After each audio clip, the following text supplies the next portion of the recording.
So Big Ben has struck 10 o'clock, and we can now start trying to discover which side thinks has carried the day. There really doesn't get a bigger question than this, which is who governs you? Let's face it, we end this referendum with the country more divided than it was at the start of the referendum. This is Kirklees. There's counting stopped for a moment. It's just resumed. They had a minute's silence for the MP Joe Cox. The total number of votes cast in favour of leave was 82,000.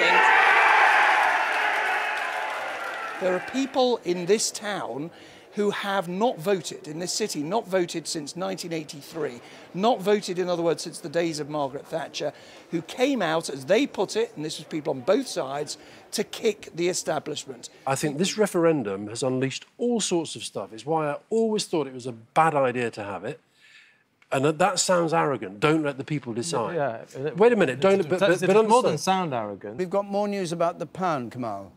Well, David, it's absolutely taken a hammering since that Sunderland result. Very, very early in the night, we keep saying it, but a senior figure in the Labour Party has just contacted me to say that they believe that Leave is actually going to win. I mean, if the Prime Minister loses this, then I don't see how he can survive as Prime Minister. I mean, I just speak from personal experience. If you stake your career on a referendum and the people vote against you, then it's time to get... I mean, talk about lame ducks. I mean, this would be a duck with no legs and no stability whatsoever. Alex, can you detect any tendency in that people watching this can say, I go to bed if they want to? Well, I hope they don't go to bed. It's only 2 o'clock. I've toured around the country, and the result that's coming out now, is, to be frank, is exactly as I thought. I think it's going to be extremely close. So these are the regions. South-west, you could see south-east, north-west, Yorkshire and the Humber, North East, West Midlands, East of England, East Midlands and Wales,